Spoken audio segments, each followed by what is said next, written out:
glad y'all all came here tonight because I need to talk to you about something very important, and it's being prepared. And in order to get in the right mindset, I want you all to look at the people at the table around you. They're all family and friends. And I want you to close your eyes, and I want you to think about their faces. And I want you to think about everything that you would do to keep them safe and to protect them. And now I want you to open your eyes, and I want you to envision those family and friends looking like this. Yeah, that's a zombie. Imagine them coming after you, enraged, decaying, and trying to tear you limb from limb and devour your flesh and brains. And this is a very real threat.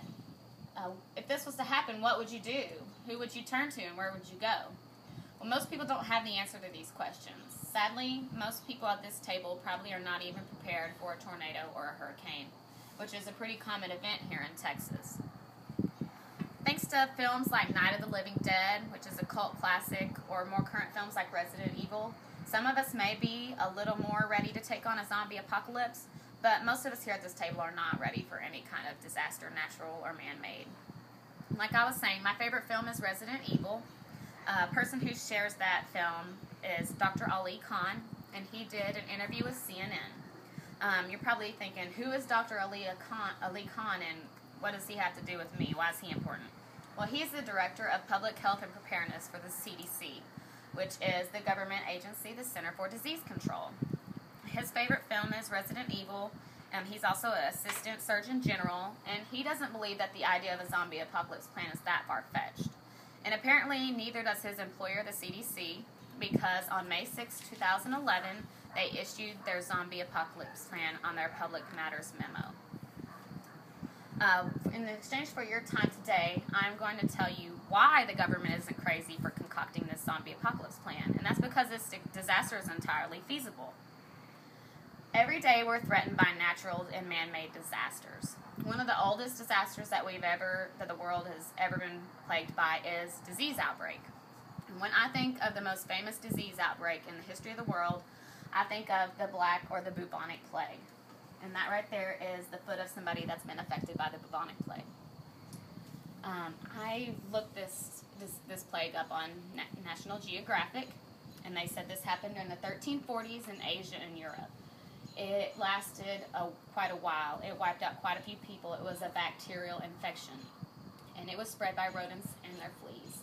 Because back then they didn't have good hygiene, and they didn't have sanitary systems, and they didn't have the CDC to help them, prevent a disease outbreak or stop disease. And before it was done, it killed 25 million people. In order to put this number of people in perspective, I want you to think of the largest city in the United States, and that's New York City. And imagine 3 New York cities, the entire population of these 3 cities being wiped out by a single disease. And that's pretty scary. Well, they basically took this scary idea and implemented it in Resident Evil, except instead of a bacterial infection, it's a viral outbreak. What the government has done is they have hired a private corporation to make them a biological weapon. A biological weapon is also a very real threat these days. We're always afraid of terrorism.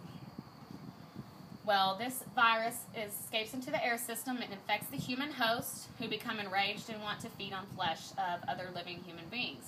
Well, this kind of makes me think of rabies, because then this disease is transmitted via scratch or bite, the exchange of bodily fluids. So that's my favorite movie right there. Another threat that we're threatened by every day is radiation, and not just solar radiation.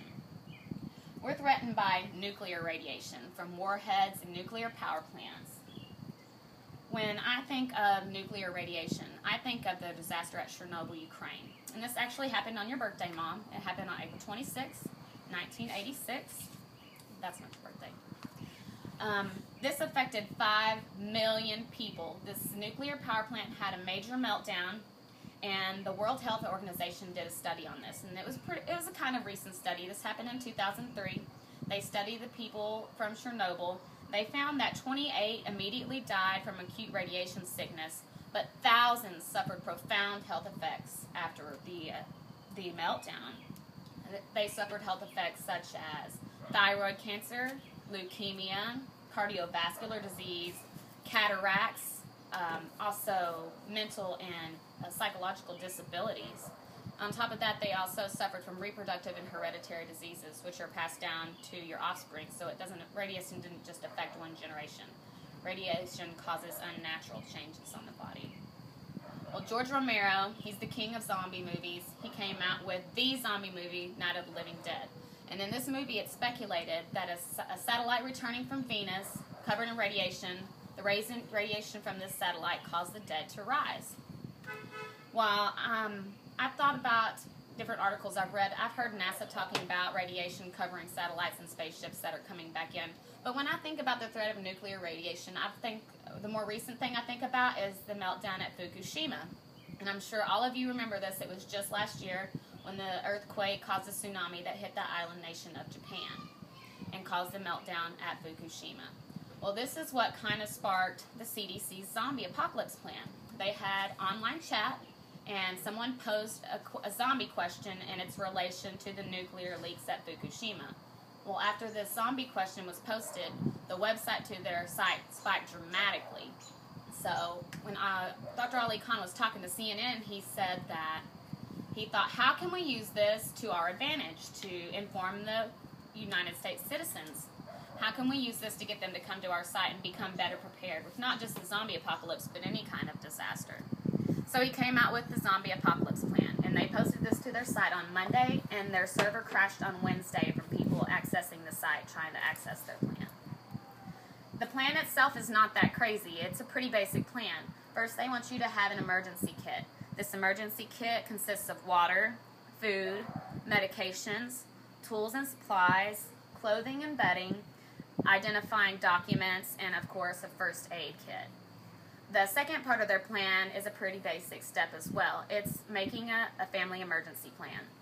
This part of their plan, they basically want you to have a meeting place at the home in case of a sudden emergency, but they also want you to have a meeting place outside your neighborhood if you can't make it back to your home. If the neighborhood that your home is in is, overrun by zombies, you don't want to be trying to meet your family back at your home. You want you and your family to know that, hey, we're going to meet at the park down the road, or we are going to meet at the convenience store a few blocks away. So as you can see, the government hasn't really gone insane. They're just trying to prepare their citizens against any kind of disaster, natural or man-made. And as you look around the people here at this table, don't you want to be prepared? Don't you want to have a plan and help save their lives?